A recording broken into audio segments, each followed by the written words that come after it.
네, ES6 테크톡 시작하겠습니다.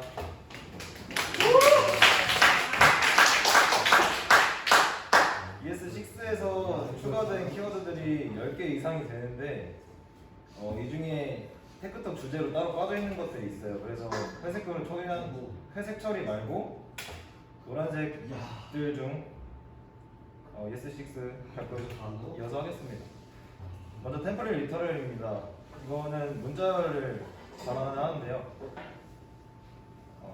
템플릿 리터럴로 그 줄바꿈 기능이 있다고 합니다. 원래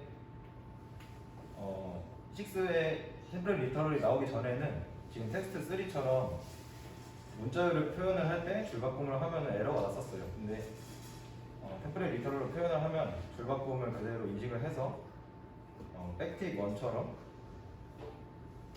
줄바꿈을 포함하는 문자를 편하게 쓸 수 있다고 합니다.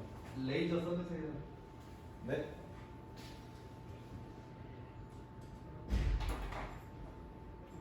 그리고 템플릿 리터럴은 문자열로 처리가 되는데 그 안에 변수를 담을 수 있다고 해요.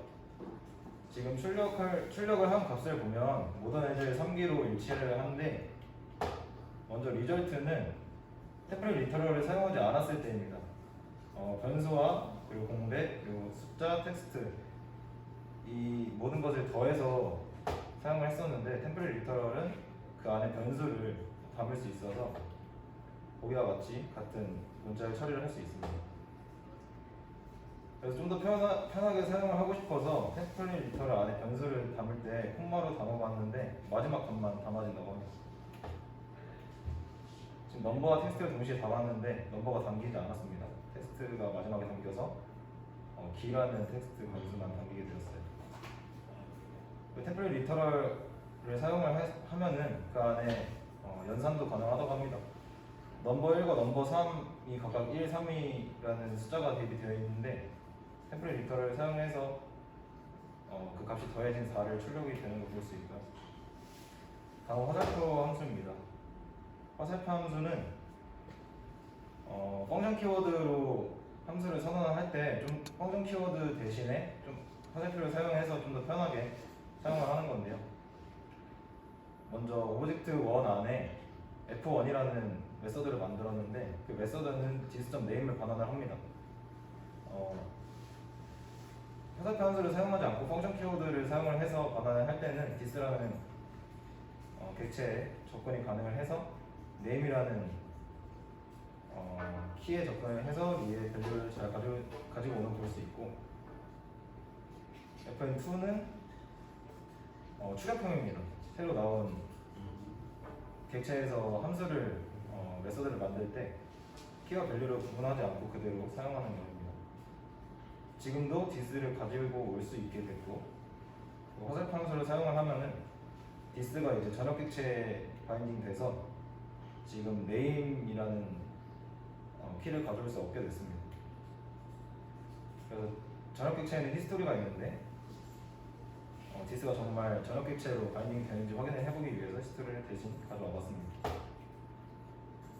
다음 매개 변수에 관한 것과 스프레드 문법입니다. 함수에서 받는 매개 변수가 있는데 지금 함수에서 받는 매개 변수 x와 y로 되어 있는데 함수를 사용을 할 때 지금 여기 sum1에서 매개 인자로 하나만 넣어줬어요.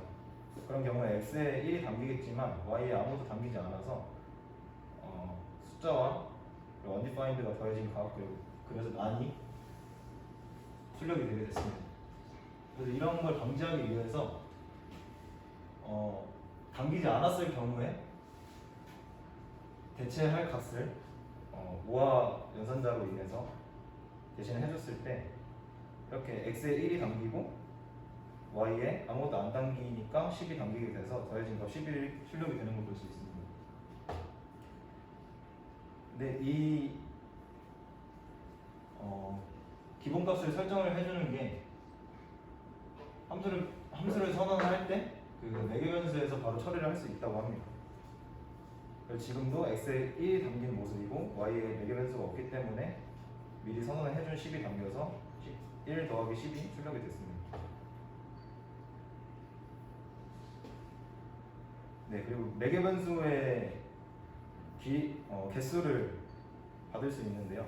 지금 썸이라는 함수는 매개 변수를 받을 수 있지만 미리 기본값으로 0과 0을 대입을 해줬기 때문에 지금 썸이라는 함수의 길이를 보면은 0이라는 걸 알 수 있고 f라는 함수는 y에만 기본값을 설정을 해주고 x에는 기본값을 설정을 안 해줬어요. 그래서 f.x를 찍어보면 매개 변수의 길이 즉 x만 있기 때문에 1이 반환이 됩니다. 반은 기본값을 설정을 해주지 않았기 때문에 2가 출력이 되는 걸 볼 수 있어요. 네, 그리고 함수 내부에서 아규먼트라는 변수를 사용할 수 있는데요. 이 아규먼트는 아까 저희가 매개 변수로 담았던 것들의 객체입니다.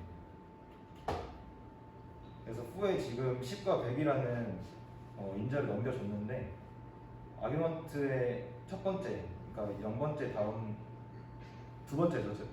인덱스 1에 접근을 하면은 지금 여기 보시는 것과 같이 여기서 첫 번째 시, 두 번째 100을 전달받은 100이 찍히는 걸 볼 수 있고요. 그리고 인덱스로 접근하지 않고 그냥 아규먼트로 찍었을 때 매개 변수가 전달되는 것들을 확인할 수 있습니다. 근데 여기서 함수 안에서 선언해준 변수는 여기서 따로 표시가 되지 않는다고 해요. 매개 변수만 담고 있는 객체입니다. 그리고 이 매개 변수는 함수 밖에서 참조는 할 수 없다고 합니다. 근데 지금 보면 유즈 스트릭트를 작성을 하기 전입니다. 지금 주석 처리가 되어 있는데 유즈 스트릭트를 작성을 하게 되면 아규먼트 전체에는 접근이 불가능하다고 합니다. 그래서 전체는 접근이 불가능하지만 아규먼트의 길이나 아규먼트의 인덱스 값이 아닌 키 값으로 접근을 첫 번째 지금 매개 변수를 대으로 잘 담고 있죠.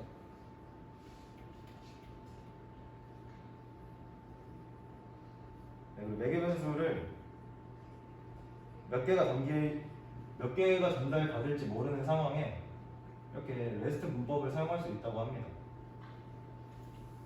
지금 f에 1, 2, 3, 4를 인자로 넘겨줬는데 1만 당겼을 때 그리고 2만 당겼을 때 상관없이 점점점 레스트를 사용을 하면 그 매개 변수가 배열로 담기게 돼서 사용할 수 있다고 합니다. 이 레스트는 꼭 레스트를 사용 안 해도 되고 변수명처럼 자유롭게 사용하시면 되겠습니다.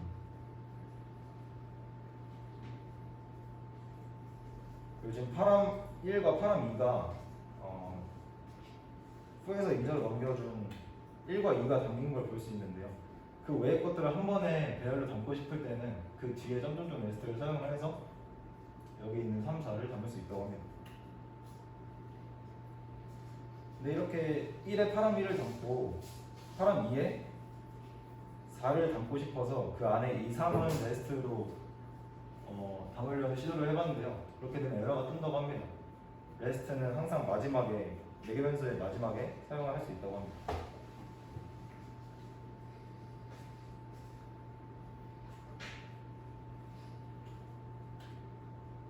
네, 여기서 지금 레스트는 매개 변수가 지금 전달되지 않았기 때문에 매개 변수의 길이가 0으로 뜨는 걸 볼 수 있고요. 여기서 함수의 매개 변수를 전달받는 것을 지정을 해줬을 때는 그 길이를 받을 수 있습니다. 여기서 x, y를 두 개를 매개 변수를 받겠다고 했기 때문에 길이가 2가 되는 걸 볼 수 있고요. 여기서는 x, y를 z까지 받지만 z는 미리 0으로 기본값을 설정을 해줬기 때문에 x와 y 즉 길이가 2만 반환이 된다고 합니다. 그리고 스프레드 문법입니다. 스프레드 문법은 각 요소를 배별로 가져온다는 뜻입니다. 지금 여기서 배열에 1, 2, 3이 담겨 있는데 그 안에 점점점을 사용을 해서 콘솔 로그로 확인을 해보면은 1과 2, 3, 즉 이 요소의 각각이 콘솔 로그로 찍히는 걸 볼 수 있습니다. 그리고 모던이라는 문자열도 순환 가능한 형태이기 때문에 스프레드 문법을 사용할 수 있다고 합니다. 마찬가지로 랩이나 셋도 순환 가능하기 때문에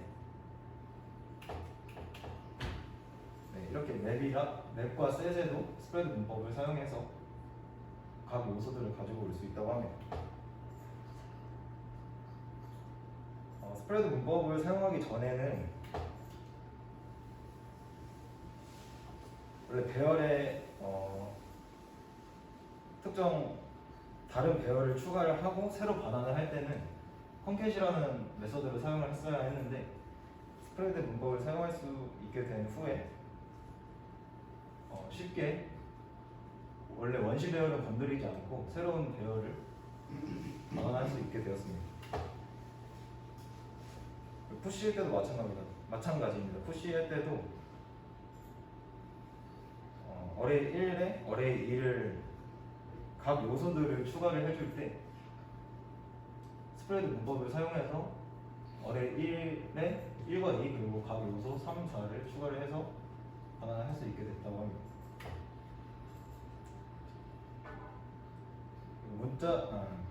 배열을 카피를 할 때도 원래 스프레드 문법이 나오기 전에는 슬라이스를 사용을 해서 카피를 했어야 됩니다.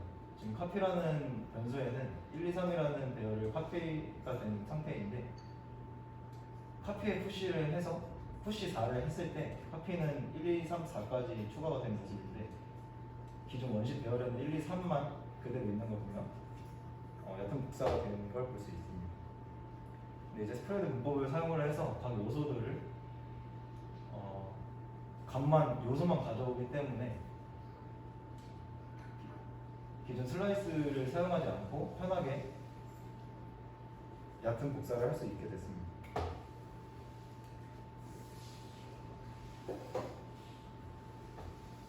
지금 이 설명은 스프레드 문법이 깊은 복사인지 얕은 복사인지 좀 더 명확하게 볼 수 있는 예시인데요. 카피라는 변수에 어레이라는 배열을 스프레드 문법으로 새로 카피를 했습니다. 그 후에 어레이와 카피를 비교를 해보면은 펄스라고 같지 않다고 뜨게 되는데 그 안에 요소 값을 비교해보면은 true로 같다고 판단이 됩니다. 그 이유는 어레이와 카피가 다른 주소 값을 가지고 있지만 그 안에 요소들은 같은 주소 값을 공유한다라는 뜻입니다. 스프레드 문법은 유사 배열에도 동일하게 사용을 할 수 있는데요. 여기서 HTML 엘리먼트라는 거는 스팬 태그가 3번 반복된 유사 배열입니다.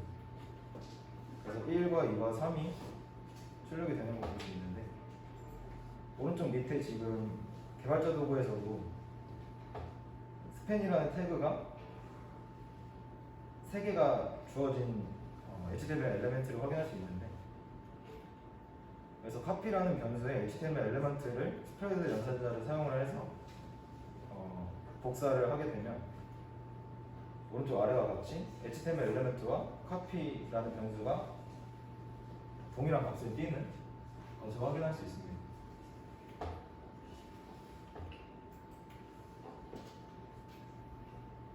그리고 이 스프레드 문법은 객체에서도 사용을 할 수 있는데요. 오브젝트 1에 x는 x에 1을 할당을 해주고 y는 2를 할당을 해주고 그 다음에 a는 3, b는 4라는 객체를 스프레드 연산자로 할당을 해줬을 때 오브젝트 1은 a는 3과 b는 4라는 키 밸류 값이 각 요소로 들어가게 돼서 x, y, a, b라는 그 키 값이 하나의 객체에 담기게 됐습니다. 그리고 여기 x, y 그 스프레드 연산자를 사용한 객체는 오른쪽에 x의 키와 y의 키를 그대로 받겠다는 뜻이고 나머지 a와 b는 스프레드 연산자를 사용을 해서 객체로 감싸서 받겠다는 뜻으로 사용이 된다고 합니다. 이 스프레드 연산자는 객체와 객체를 병합을 할 때도 편히 사용을 할 수 있고요. 그리고 객체를 바꿀 때도 편히 사용을 할 수 있고 객체의 다른 키밸류를 추가를 할 때도 편하게 사용을 할 수 있습니다. 다음은 디스트럭처링입니다. 구조분해 할당이라고도 하는데 이 구조분해 할당이라는 기술이 도입되기 전에는 배열의 각 요소를 새로운 변수에 각각 담기 위해서는 그만큼의 변수 선언이 필요했습니다. 지금 1과 2와 3을 서로 다른 1, 2, 3에 할당을 할 때 이렇게 바나 레지나 콘스트로 선언을 따로 해줬어야 되는데 구조분해 할당을 사용을 해서 1, 2, 3 그 요소를 순서대로 1, 2, 3에 담아서 1, 2, 3가 1, 2, 3이 할당이 된 걸 볼 수 있습니다. 근데 컨스트를 사용을 할 때는 초기화 단계에서 미리 그 배열을 할당을 해줘야 된다고 합니다. 렛을 사용을 할 때는 초기화를 해주지 않고 기존처럼 사용을 할 수 있게 됐습니다.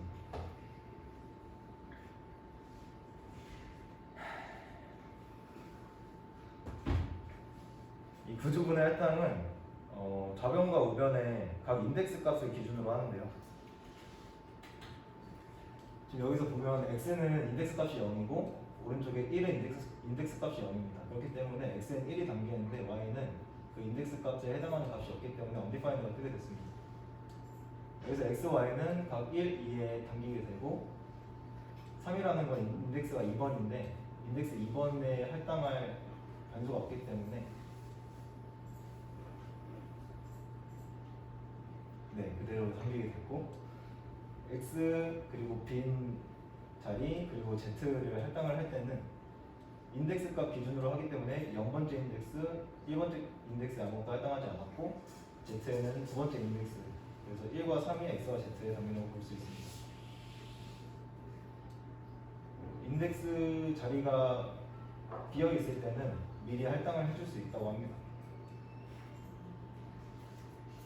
그리고 x는 기존대로 0번째 인덱스 1을 담고요. y에 10을 미리 기본값으로 설정을 해줬지만 오른쪽 그 우변에 인덱스가 같은 인덱스의 값이 있을 경우에는 우변이 최후순위로 담기게 돼서 y에는 2가 찍힌다고 합니다. 그리고 우변에 인덱스 값이 없을 때는 기본값으로 설정한 값이 y에 설정이 된다고 하고요. 그리고 지금 현재 x는 0이라는 인덱스 값이고 1은 0이라는 인덱스 값이라서 x는 1이 담겼는데 그 후에 배열들의 인덱스 값을 스프레드 연산자로 담게 되면 배열 형태로 y에 담기게 된다고 합니다.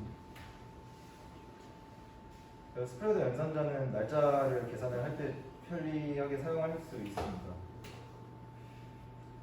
지금 new 생성자를 사용해서 메서드를 사용해서 날짜를 가지고 오게 됐고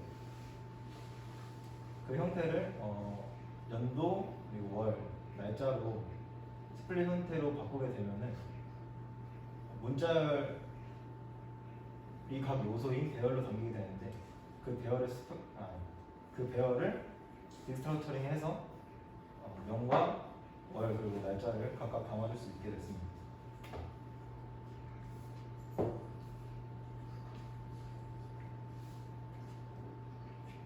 그리고 디스트럭처링이 도입되기 전에는 배열과 같이 객체에서도 각 키밸류를 변수에 할당을 하려면 그 키밸류의 개수만큼 선언문이 필요했었습니다. 근데 디스트럭처링이 도입이 된 후에는 그 키밸류의 개수만큼 선언을 해줄 필요가 없이 객체로 감싸서 그에 해당하는 키값을 받아볼 수 있게 됐습니다.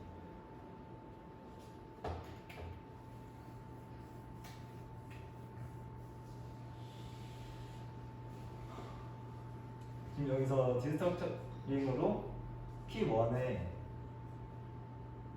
그 밸류 값, 즉 a라는 문자열을 p1이라는 변수에 담겠다는 뜻입니다. p2도 마찬가지로 b라는 문자열을 p2에 담겠다는 뜻입니다. 그래서 콘솔 로그로 p1과 p2를 확인을 해보면 a와 b가 찍힌 걸 볼 수 있고요.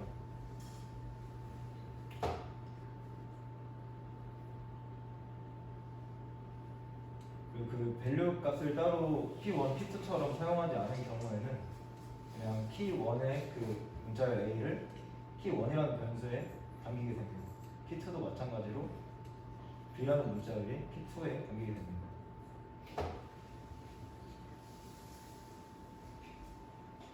키3, 4, 5가 있는데 여기서는 키5가 없습니다. 그럴 경우에는 기본값으로 설정해준 C라는 문자를 담기게 되는데 여기서 기본값도 설정해주지 않으면 undefined가 할당이 된다고 합니다. 이렇게 구조분해 할당을 사용하면은 필터 기능을 좀 더 편하게 사용할 수 있는데요. 먼저 toDoS라는 문자 배열에서 각 객체들이 요소를 담고 있는데 틀딱이 true인 경우에만 반환을 해보겠습니다. 근데 원래 여기서 타겟이라는 변수에 틀딱이 true인 경우에만 그 요소를 담는 코드입니다. 그래서 보면 틀딱이 맨 위에만 true로 되어 있는데 그래서 한결만 true로 반환이 되고요. 원래 구조분해 할당을 사용하지 않게 되면은 이 코드가 요소를 받고 요소에 접근을 해서 틀딱이라는 키에 접근을 해야 됐었는데 구조분해 할당을 통해서 조금 더 쉽게 사용할 수 있는 걸 볼 수 있습니다. 그리고 객체 내부에 또 객체가 있을 경우에는 한 번 더 감싸주면 된다고 합니다. 그게 무슨 말이냐면 어드레스라는 객체 내부에 ct라는 키의 값을 ct에 담겠다는 뜻입니다. 그래서 펄스리니아라는 객체 내부에 어드레스라는 객체에 접근을 해서 ct라는 키에 접근을 해서 그 값 서울을 ct에 담아서 ct라는 변수에 서울이 담기게 됐습니다. 다음은 모듈입니다. 모듈은 스크립트를 두 개를 사용을 했을 때 지금 보시면 스크립트 첫 번째는 a라는 변수를 바로 선언을 했습니다. 그렇기 때문에 window.a로 접근이 가능한데 아래 스크립트에서는 a를 선언을 해준 적이 없어요. 그렇지만 같은 전역 객체를 참조를 하고 있기 때문에 a가 출력이 되는 걸 볼 수 있습니다. 네, 여기 스크립트 2에서는 지금 a를 선언한 적이 없는데 1이라는 변수가 잘 출력이 되고 있죠. 네, 모듈이라는 것이 도입이 된 이유가 같은 전역 객체를 공유하지 않겠다는 뜻입니다. 그래서 스크립트의 타입으로 모듈이라고 명시를 해주면은 아까와 똑같은 코드인데도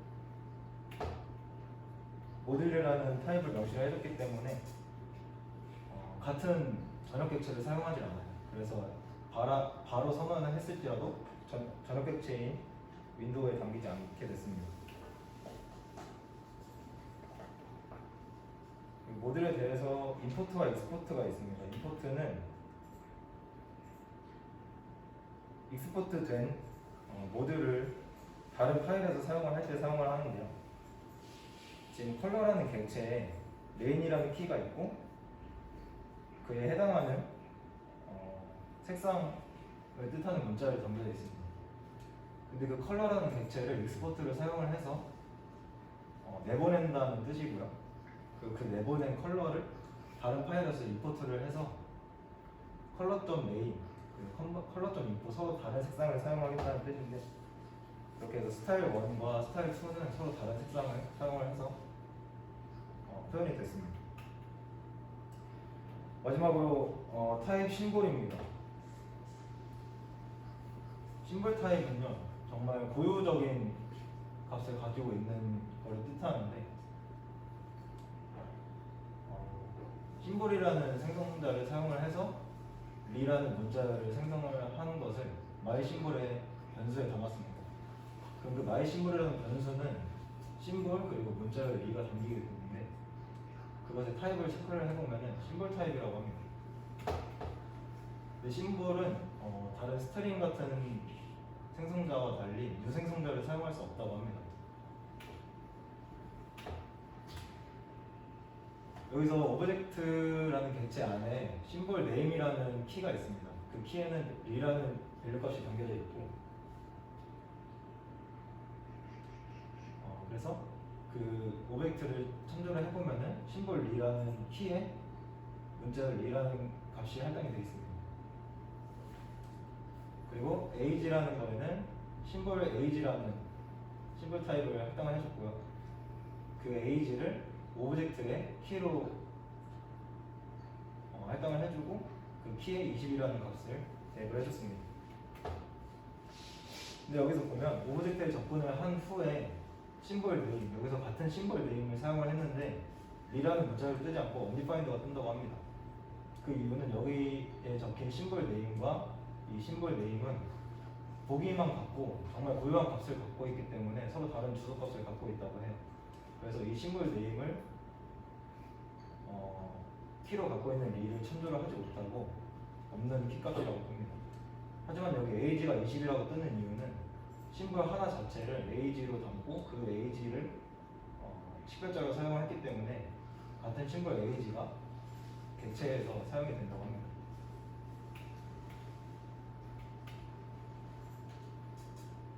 네, 그래서 여기서 A의 심볼 문자열 1을 담고 B의 심볼 문자열 1을 담았는데 비교를 해봤을 때 서로 다르다는 걸 확인할 수 있습니다.